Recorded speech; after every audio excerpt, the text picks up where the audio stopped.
ya.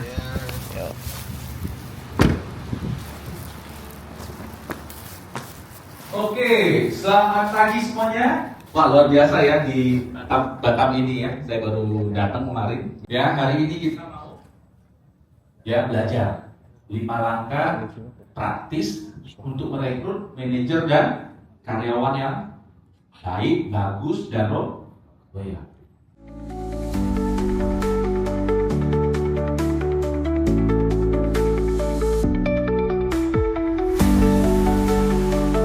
Masalah utama di saya sendiri karena kita profesional terkait leadership dari usernya nih, coach. Jadi sering sekali bisnis yang sudah 25 tahun atau lebih ini merupakan bisnis bisa dibilang ya masih kecil untuk skala bisnis yang akan lebih tinggi. Tapi kan bisa dibilang di 25 tahun itu ada beberapa komponen atau memang orang-orang yang sama-sama merintis. Nah, itu kan menyebabkan istilahnya raja-raja kecil nih. Semuanya itu butuh instan.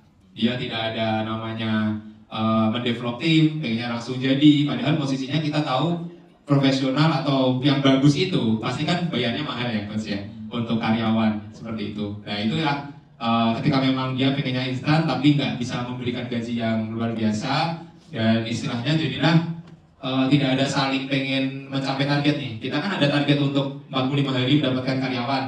Dia tidak ada target untuk sama-sama kerjasama dengan kita. Ya, itu sih permasalahan dari sisi profesional di SDM.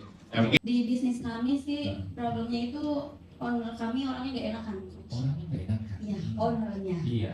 Jadi setiap rekrut karyawan, Iya. owner kami itu kayak kan yang rekrut kami bertiga. Iya.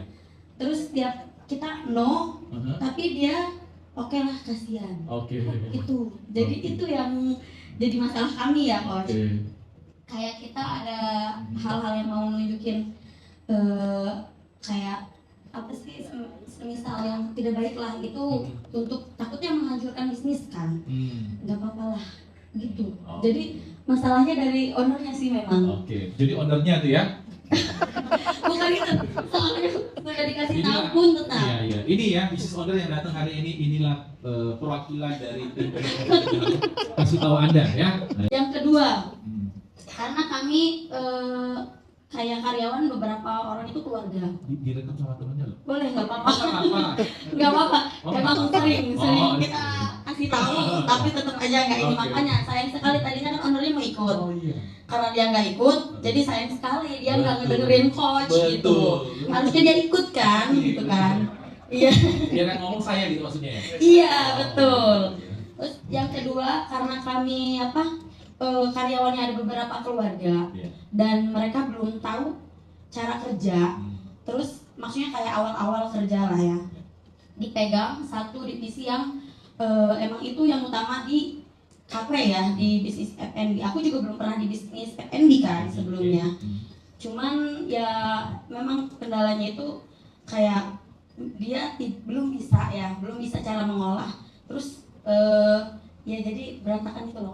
Iya, iya. Oke, Gitu. oke, kita tangkap poinnya ya. Berarti Iya. ingat masalah utamanya apa? Iya, Pak, katanya ya. Ibu hitungin berapa order di sini. Nggak boleh, nggak apa-apa, sorry ya ini unek-unek saya, bukan unek-unek sih, memang kami sharing aja. Oke, pertanyaannya apa? Ibu? Pertanyaannya Iya. jadi memang bagaimana cara apa sih ngasih tahu gimana ya Ownernya. owner untuk kayak udah sih maksudnya di belakang layar aja udah kami yang ini gitu. Oke. Terus kayak yang bisnis keluarga kan emang ini bisnis keluarga contohnya. Kayak kita nggak bisa mengapresiasikan kayak satu keluarga kamu ini nggak bisa nih pegang ini gitu. Gimana itu caranya, Oh, Coach? berarti ada dua yang salah ya. Ownernya sama keluarganya. Jadi saya tuh mau rekrut orang yang emang benar-benar tahu gitu, Coach. Profesional yang Iya, yang profesional. Dengar tuh owner. Tuh, yang salah nomor 1 siapa? Anda. Nomor 2 siapa? Keluargamu. Thank you, Bu Lisa. Thank you ya. Itu di SDM. Setelah kita kupas, oke, SDM. Kira-kira penyebabnya apa? Dua di antara kami mengutarakan bahwa KPI salah satu penyebab. KPI salah satu penyebab. Karena untuk menentukan KPI mungkin agak susah mengukur Oke. di beberapa departemen atau divisi. Oke. Terus yang kedua, Buat yang nggak ngerti, nggak tahu KPI adalah Key Performance Indicator. Ya, itu kayak rapotnya. Ya, jadi ini udah agak advance pertanyaannya. Jadi tim itu harusnya kalau di perusahaan yang bagus ada rapotnya masing-masing. Namanya KPI, Key Performance Indicator and Monitoring. Tapi ada kesulitan kata Pak Asep. Kalau udah ngerti itu, bikin indikatornya tidak mudah. Itu dia. betul. Nah itu menjadi salah satu problem. Yang berikutnya terkait rekrutmen. Nah ini juga menjadi satu problem karena terkadang UMKM seperti kami ketika buka lowongan, lempar nih ke pasar, ke lapangan. Yang pertama adalah kadang banyak yang apply tapi dipanggil nggak datang. Oke. Terus berikutnya kadang dibandingkan. Dibandingkan karena mungkin brand company. Contoh di brand A tapi mungkin perusahaannya nasional, mungkin bayarnya lebih murah dibanding kami begitu. Tetapi itu yang diambil karena ini brandnya lebih terkenal. Gitu. Hal-hal itu yang menjadi permasalahan. Sehingga terkerucutlah dari ketika kami berkumpul muncullah satu pertanyaan yang paling simpel menurut kami, yaitu bagaimana solusi paling efektif. Solusi yang mana? Nah, itu pertanyaan paling luas sedunia itu. Ya, solusi untuk ketiga masalah kita pasti satu-satu aja. Itu namanya fokus, man. Yang mana yang lebih penting? Yang lebih penting di sistem rekrutmennya. Bagaimana sistem rekrutmen? Iya, rekrutmennya supaya lebih efektif. Oke.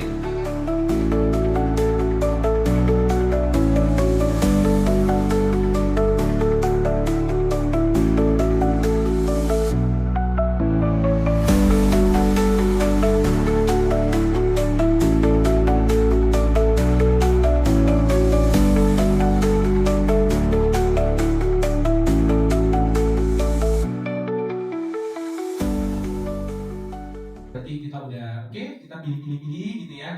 Lihatin ya dari ability-nya, dari CV-nya tadi, CV-nya ada apa, ada terusnya ada apa ya. Sekali lagi jangan terima yang CV-nya pindah-pindah terus, apalagi waktu ditanya alasan pindahnya apa?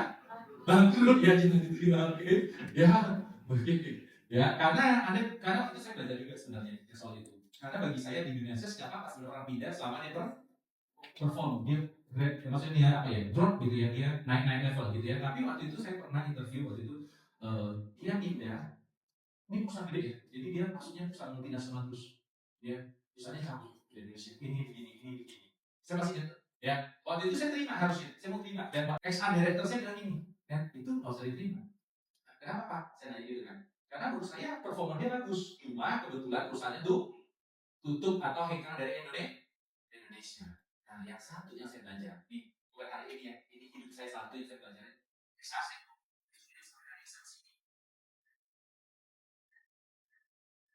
Yang mutusin masuk perusahaan itu siapa?